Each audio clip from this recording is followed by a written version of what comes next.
네, 투자템이 이어가겠습니다. 오늘 시장에서 준비한 내용들 핵심 키워드로 먼저 만나보겠습니다. 첫 번째 키워드 함께 보시죠.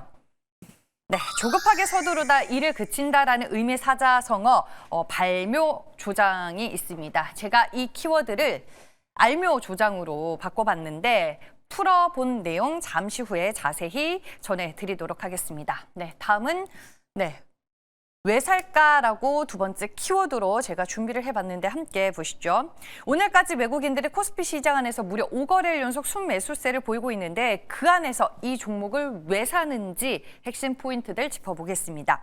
마지막으로 1, 10일, 20일 숫자가 있는데요. 이렇게 한 달에 3번 잠정 수출입 데이터가 발표가 되고 있습니다. 오늘이 또 21일이죠. 정리된 내용 함께 보겠습니다. 네, 첫 번째는 알테오젠 얘기로 시작을 해야 될 것 같습니다. 오늘 알테오젠이 키트루다 SC 로열티가 고작 2%밖에 안 되냐, 이 평가와 함께 엄청난 실망 매물이 시장에서 쏟아지고 있습니다. 수많은 자료 중에 텔레방에 올라온 이 글을 먼저 보도록 하겠습니다. 머크의 보고서 원문에 이 문장을 보면요. 모든 판매 마일스톤을 다 달성한 후에라고 명시가 되어 있습니다. 즉, 처음부터 2%를 받는 게 아니라 정해진 마일스톤 금액을 다 받고 난 뒤에 추가로 2%를 영구적으로 받는 구조입니다. 그럼 그 마일스톤이 얼마냐? 문서에 정확히 명시가 되어 있습니다. 우리 돈으로 약 1조 4천억 원입니다. 이 계약은 지금 2단계로 이뤄져 있는데요. 먼저 1단계, 키트루다 SC가 팔릴 때마다 판매 마일스톤 명목으로 총 10억 달러, 그러니까 1조 4천억 원을 알테오젠이 먼저 가져갑니다. 2단계로는 이 1조 4천억 원을 다 채우고 나면 그때 끝나는 게 아니라 그때부터 매출의 2%가 꼬박꼬박 또 들어오는 구조입니다. 제가 재미나이와 함께 정리를 해봤는데 그 내용으로 함께 보시죠. 그리고 보고서를 보면 머크가 이미 2025년 3분기에 7억 500만 달러, 한화로 약 9,800억 원을 부채로 잡아놨다라고 써놨습니다. 회계에서 부채로 잡았다라는 건 머크 입장에서 이 돈은 알테오젠한테 줄 게 거의 확실하니까 미래 비용으로 미리 빼놨다라는 뜻으로도 해석을 해볼 수 있을 것 같습니다. 오늘 회사 측에서도 공식 입장이 나왔죠. 알테오젠의 IR방으로 이동을 해보겠습니다. 회사 측에서 올린 입장문인데요. 내용을 보면요. 이 머크와의 계약상 구체적인 수치는 공개할 수 없다고 합니다. 즉 시장의 돈은 2%라는 숫자에 대해 긍정도 부정도 하지 않는 확인 불가 입장을 고수하고 있습니다. 하지만 앞서 언급드린 대로 총 10억 달러, 약 1조 4,770억 원의 마일스톤을 판매 실적에 따라 먼저 챙기고 이걸 다 받은 후에 로열티로 전환되는 구조임을 공식 인정하고 있습니다. 그리고 로열티 수령 기간이 2043년 초까지, 즉 앞으로 18년 동안이나 이어진다고 합니다. 마지막으로 알테오젠 종목을 커버하고 있는 엄민용 애널리스트의 보고서도 같이 보겠습니다. 오늘 이제 나왔는데 어제 공시로 전해졌었던 GSK와의 계약 얘기부터 시작을 하고 있습니다.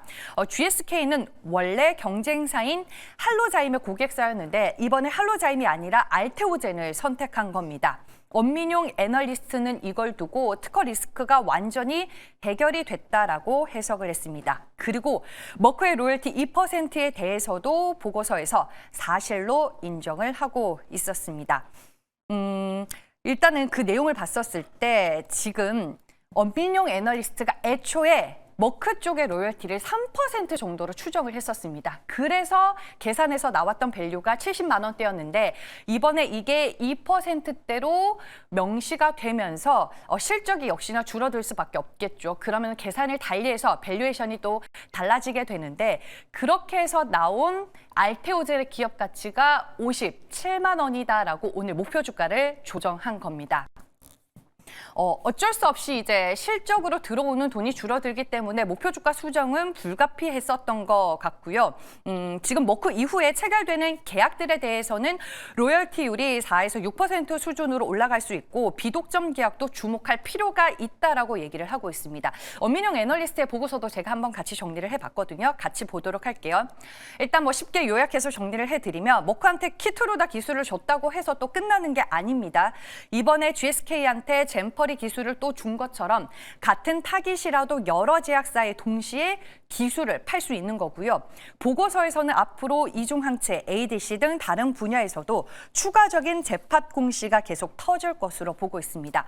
정리하자면 엄민용 애널리스트의 의견은 키트루다 로열티 2% 솔직히 아쉬운 건 사실이다. 하지만 숫자가 투명하게 공개가 됐고 불확실한 건 사라졌다. 단기적으로 주가가 출렁일 수는 있겠지만 특허 리스크 끝났고 추가 계약이 줄줄이 대기하고 있는 상황인 만큼 중장기 성장성은 여전하다라고 얘기를 하고 있었습니다. 네, 오늘 주가 참 과하게 빠지고 있죠. 이 무거운 종목이 무려 21%대로 빠진다. 오늘 코스닥 시장이 크게 영향을 받을 수밖에 없었던 이유가 되고 있습니다. 장중에 36만 5천 원까지 밀렸었고요. 현재 구간에서도 20% 넘는 급락세를 연출하며 알테오젠을 바라보는 눈높이가 그만큼 높았었다. 그리고 실망감이 컸었다라는 걸 오늘 주가가 고스란히 얘기를 해주고 있습니다. 현재 구간 37만 8천 원에 거래가 되고 있고요. 잠시 후 김정현 아나운서와 함께하는 예스올로 시간에 알테오젠에 대한 투자 의견 더 자세히 들어보도록 하겠습니다. 다음 내용 이어서 가볼게요. 네, 먼저 준비된 자료부터 함께 볼게요. 오늘까지 외국인들 코스피에서 연속적인 순매수세를 보이고 있습니다. 그래서 외국인들이 뭘 사고 있냐? 제가 코스피에서 한번 집계를 해봤습니다. 삼성전자부터 삼성중공업까지 업종을 대표하는 종목들을 담고 있구나라는 생각이 들었고요. 그중에 하나투자증권에서 오늘 삼성중공업에 대해 긍정적인 리포트가 나와서 그 리포트 내용을 한번 같이 보도록 하겠습니다. 리포트 내용으로 옮겨볼게요. 네, 키워드는 강력한 해양수주 모멘텀입니다. 먼저 지난해 4분기 실적부터 체크를 해보면 매출액은 2조 9,900억 원, 영업이익은 3,157억 원을 기록하면서 시장 기대치에 딱 부합할 것으로 보입니다. 주목할 점은 이익의 질이 달라졌다라는 건데요. 2022년 이전에 수주했었던 이른바 저가 수주 물량 비중이 이제 20% 수준으로 확 줄었습니다. 대신 비싸게 받은 고성가 물량 비중이 올해 70%까지 올라오면서 수익성이 구조적으로 좋아지고 있습니다. 그리고 삼성중공업 하면 역시나 해양 플랜트, FLNG의 강자죠. 사실 작년에 목표가 40억 달러였는데 실제로는 8억 달러밖에 못해서 좀 아쉬운 숫자를 기록했습니다. 하지만 이게 사라진 게 아니라 올해로 넘어왔습니다.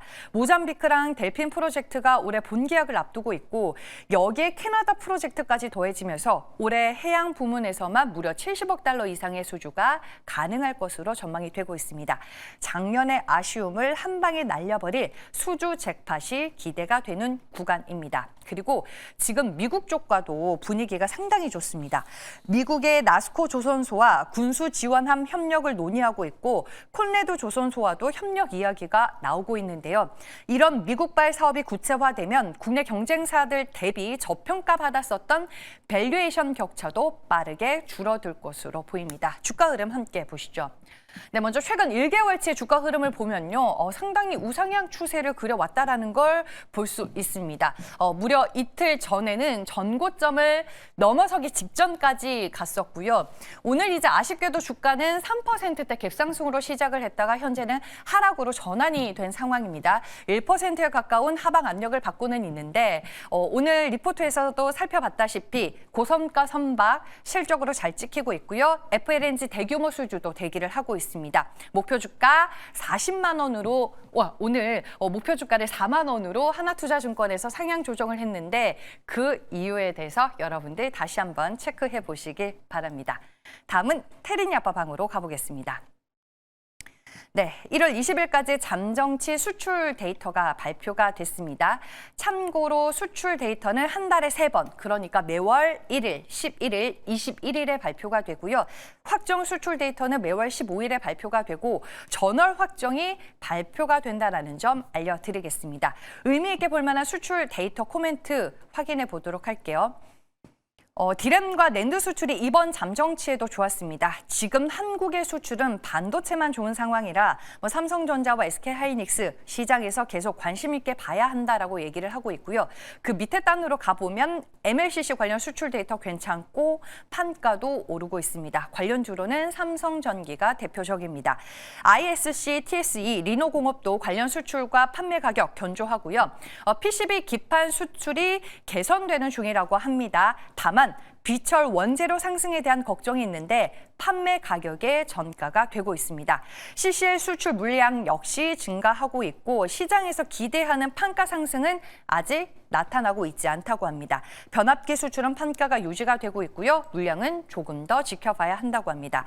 결론적으로 지금 수출 데이터에서 볼만한 건 반도체 쪽이고 반도체 수출은 전년 대비 판가가 둔화될 때까지 주식이 상승 가능성이 높다라고 전망을 하고 있었습니다. 앞서서 이제 언급이 됐었던 반도체 쪽 그리고 변압기 쪽 종목들 보도록 하겠습니다. 오늘 삼성전자가 상당히 선전을 해주고 있죠. 그리고 소부장단에서는 TSE가 9% 넘는 강세 흐름을 보여주고 있습니다. 다음은 변압기 쪽도 한번 보도록 할까요? 네, 꾸준하게 수출 데이터는 견조하게 나오고 있는데 오늘 전체적으로 주가는 쉬어가는 구간에 놓여 있습니다. 네, 이렇게 해서 세 가지 이슈들 모두 전해드렸고요. 이제 MBN골드 최현동 매니저 화상 전화 연결로 만나보겠습니다. 매니저님 안녕하세요. 네, 안녕하십니까. 최현동 매니저입니다. 네, 오늘 시장에서 어떤 투자 뉴스를 중요하게 보셨을까요? 네, 오늘 시장을 보면은 양극화가 아주 뚜렷하게 나오고 있죠. 현대차 관련해서 로봇주는 급등하고 있는 반면에 바이오 기업들은 급락하고 있습니다. 현대차에 대해서는 제가 충분히 지배구조였던 불확실성 해소와 도전 다이맥스의 상당 이슈 등을 비롯해서 많이 말씀드렸기 때문에 이 바이오 기업 하락에 대해서 결국 코스닥으로 인해서, 그러니까 바이오로 인해서 코스닥 시장까지 급락이 나왔기 때문에 그 부분에 대해서 말씀을 좀 드려보도록 하겠습니다. 일단 저는 바이오 시장이 살아날 수 있다라는 것에 한 표를 좀 더 주면서 긍정적으로 말씀드리고 싶은데, 일단 오늘 바이오 기업들의 급락을 이번했던 게 알테오젠 급락이었죠.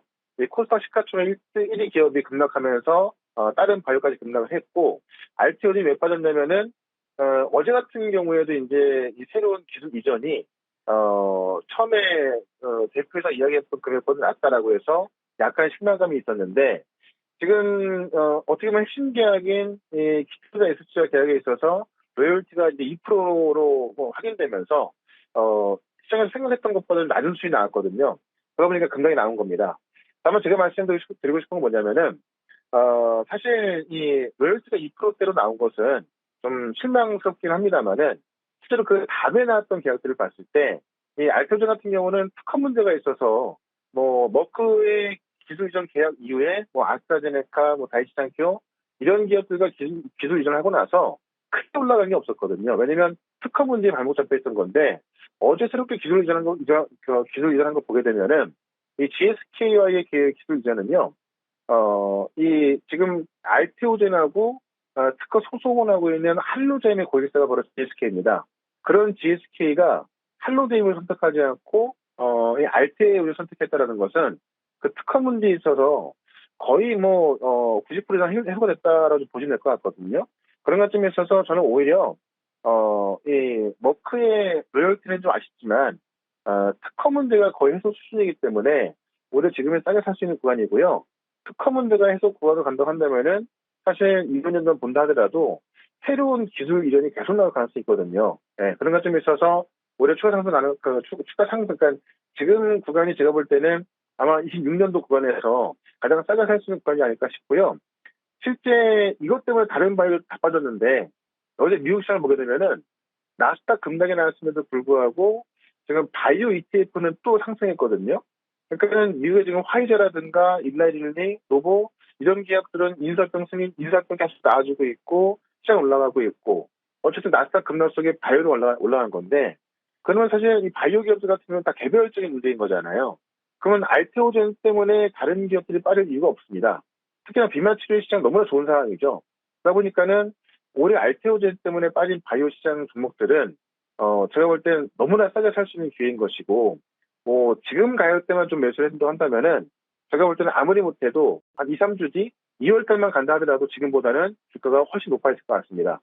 그런 관점에 있어서 이 코스타 시장의 바이오텍이 굉장히 나왔습니다만은 아마 GD 파마텍이라든가 다른 또 기업 쪽에서 기술 이전이 나온다고 한다면은 이 분위기는 한 방에 바뀔 수 있기 때문에 지금 가격대에서는 우리가 투매에 동참하기보다는 오히려 저가 매수로 나서는 게 더 현명할 것이다 이렇게 말씀드리면서 관련 종목 하나 또 말씀을 좀 드려보도록 하겠습니다. 네, 매수 기회를 노려볼 만한 바이오 종목 뭐가 있을까요, 그러면? 네, 이 종목도 제가 많이 말씀을 드렸던 종목 중에 하나인데요. 현재가가 지금 79,800원입니다. D&D 파마텍을 좀 말씀을 좀 드려볼게요. 일단 우리 K바이오 중에서 또 기술 이전을 기대하고 있는데 제가 볼 때는 가장 유력한 종목이 되지 않을까 합니다. 일단은 메스텔의 기술 이전을 해서 그 메스텔을 화이자가 인수하면서 어떻게 보면은 이 D&D 파마텍에는 화이자의 자본이 들어오겠다라고 보시면 될 것 같고요. 실제로 D&D 파마텍이 단기별로 메스텔을 통해서 1조 원 이상의 이 기술력 수출 가능성이 있기 때문에 그것만으로도 꽤 큰 수익을 가져올 수 있다는 거고, 가장 중요한 게 뭐냐면은 지금 핵심 파이프라인인 이 DD1 재료에 있어서 그 메시 치료제, 그러니까 대사 이상 지방 간염 치료제로서 이 임상 이상이 진행되고 있는데, 지금 이 메시 치료제가 승인된 치료제가 있긴 합니다만은 어떤 그 운동과 함께 병역 치료로서 승인된 거지 실제 메시 치료제로서 완벽히 승인된 건 없습니다. 그러니까 효과가 좋은 건 없다는 이야기죠. 근데 지금 디비온 재료 같은 경우는 임상 이상에서 12주 데이터에서 이 경쟁사의 48주 데이터를 능가하는 그런 데이터가 나왔거든요. 다시 말하면은 이 지방간염 치료제인 건데 간 수치에서뿐만이 아니라 이 간 섬유가 진행이 돼서 이 간이 딱딱해졌던 것들이 이제 풀리는 그런 게 12주에 나왔던 겁니다. 그래서 그런 것들을 지금 이 짧은 기간에 이 자기공명 탄성 측정법이라고 해서 첨단 영상 검사법으로 확인했던 거고요. FDA에서 지금 이 첨단 영상 검사법을 이 승인의 기준으로 둘까 검토하고 있는 건데, 그게 FDA에서 만약에 이 MRE 개선을 검토해서 확인한다고 한다면은 오히려 더 빠른 승인이 날 것이고, 늦어도 5월 달에는 이제 이 간 조직 생검이 나오거든요. 그래서 그런 관점에 있어서 아마 결과가 나오고 나면은 사실 그때 가서 기술 이전하게 되면은 더 비싼 값에 팔릴 수밖에 없고 빅파마 입장에서 더 높은 값을 줄 수밖에 없기 때문에 제가 볼 때는 좀 D&D 파마텍 같은 경우도 조만간 기술 이전 가능성이 있다라고 좀 말씀을 드리면서 목표가는 11만 원, 손절가는 7만 1,000원 말씀을 좀 드려보겠습니다. 네, 반면에 오늘 로봇 쪽은 수급이 상당히 좋습니다. 현대무벡스 리뷰 부탁드릴게요. 네, 현대무벡스는 뭐 너무 많이 올랐는데 일단 목표가를 5만 원 말씀드리고 입절가 4만 원 제시를 하겠는데요. 일단 이 보스턴 시장으로 인해서 뭐 현대차 그룹주가 다 급등하고 있죠. 현대무벡스도 이제 현대차 그룹에 이제 공급하고 있어서 올라가고 있는 건데, 일단 5만 원까지 말씀드리면서 분할매도 관점 말씀드리겠고요. 아마 오늘 밤에 이 그린란드 관련해 가지고 트럼프 대통령의 어떤 그 유럽과의 협상 소식이 나온다면은 아마 이쪽 종목들은 또 좀 하락이 날 수 있습니다. 그렇기 때문에 웬만하면 좀 최소한 절반 이상은 다 매도해 두시고 분할매도 관점에서 한번 접근해 보자라고 말씀드리겠고, 제가 지난주에 말씀드렸던 우리수 같은 경우도 지금 우리 원전 설문조사가 나왔는데 거의 80%가 지금 원전 찬성한다고 하죠. 그래서 국내에서도 지금 신규 원전 회원이 추진될 거로 알려져 있기 때문에요. 예, 우리에서 걱정하고 있고, 역시나 지금 제가 지난주에 편입하고 나서 좀 주도연하게 올라간 건데, 예, 원전 기업들로 우리가 좀 집중하겠다라고 좀 말씀드리면서요.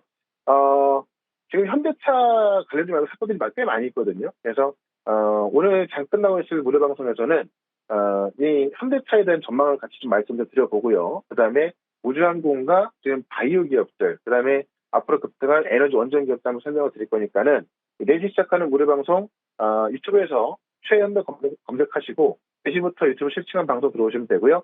저는 내일 이 시간에 또 다시 뵙도록 하겠습니다. 고맙습니다.